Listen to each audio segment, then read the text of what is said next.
À tous les jours, on utilise des phrases quand on écrit et quand on parle. C'est évident. Mais des fois, ces phrases peuvent devenir assez complexes assez rapidement.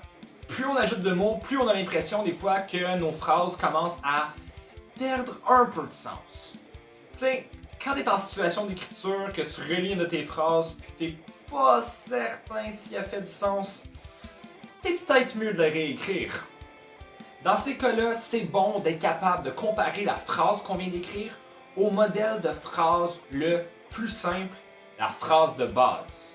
C'est important de comprendre c'est quoi la phrase de base, parce que comment tu veux écrire une phrase complexe si tu connais pas les éléments essentiels de la phrase de base? Mais parlant de ça, c'est quoi la phrase de base?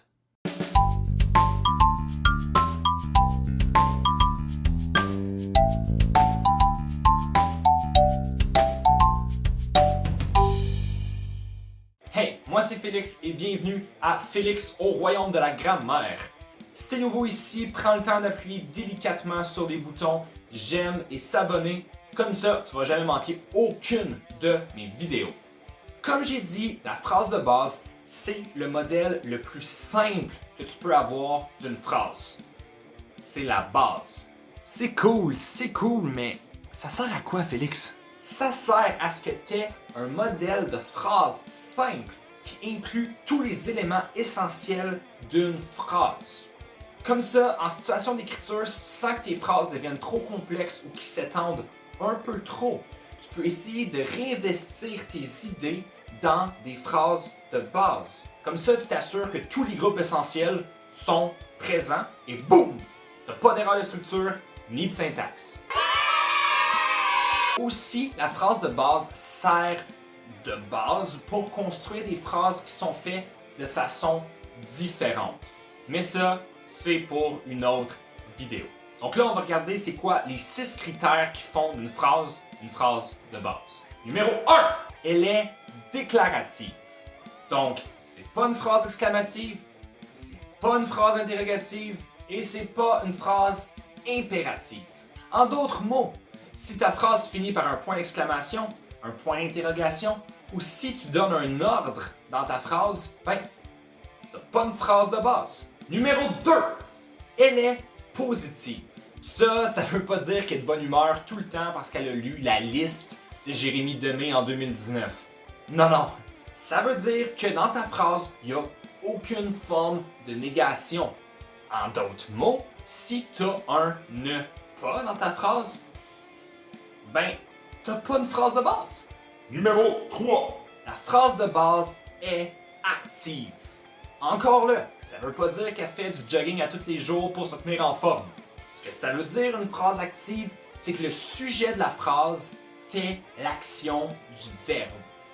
Ça, c'est un petit peu plus compliqué, donc je vais te donner des exemples.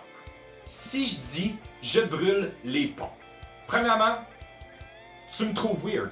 Deuxièmement, c'est moi qui fais l'action du verbe. C'est je, moi, qui brûle les ponts. À l'inverse, si je dis les ponts sont brûlés par moi, ben là, encore, tu me trouves weird. Mais surtout, c'est plus moi qui fais l'action. C'est les ponts qui sont brûlés par moi. Donc, puisque je fais plus l'action du verbe, ben, j'ai plus une phrase de base. Numéro 4. La phrase de base est une phrase neutre, comme la Suisse pendant la Deuxième Guerre mondiale. Quand on a une phrase neutre, ça veut dire qu'on met l'accent sur rien dans la phrase. On va reprendre mon exemple de tantôt. Si je dis « je brûle les ponts », je mets l'accent sur rien. Je fais juste le déclarer ouvertement. En revanche, si je dis « c'est moi qui brûle les ponts », ben, je mets l'accent sur le fait que c'est moi qui brûle les ponts à l'aide de « c'est qui ». Donc, puisque je mets l'accent là-dessus, j'ai plus une phrase de base. Numéro 5.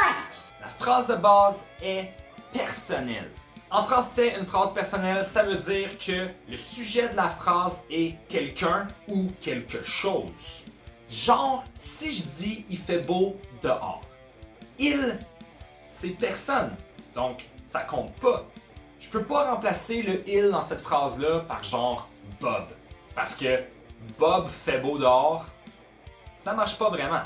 Donc, suffit qu'on a un il impersonnel, ma phrase n'est plus personnelle, dès lors, je n'ai pas une phrase de base.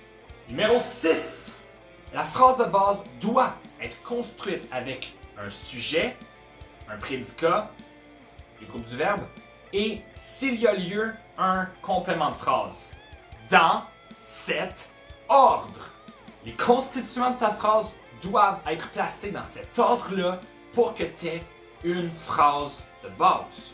Ouais, mais Félix, si le complément de phrase est placé au début de ma phrase, j'ai quand même une phrase de base? Tu m'écoutes pas, là? J'ai dit qu'il fallait qu'il soit placé dans cet ordre. Ok, mais le complément de phrase peut être placé au milieu de ma phrase. Hein? Tu m'énerves! Dans cet ordre! Je peux pas te l'expliquer plus simple que ça, là! Hein? Ok. Donc, on a couvert les constituants essentiels de la phrase de base. Puis c'est bien beau être capable d'en reconnaître une phrase de base, mais l'important, c'est quand tu es en train d'écrire, tu sois capable de l'utiliser. Fait que, quand tu es en situation d'écriture, et que tu n'es pas trop certain de la phrase que tu es en train d'écrire, compare-la au modèle de la phrase de base pour être certain que ta shot. Donc c'est tout pour aujourd'hui. Si tu as des questions, n'hésite pas à les poser dans les commentaires en bas de la vidéo et je vais essayer de te répondre le plus rapidement possible. Donc je vais te revoir bientôt et en attendant, oublie pas que le français c'est pas cool en partant, mais ça le devient en l'apprenant.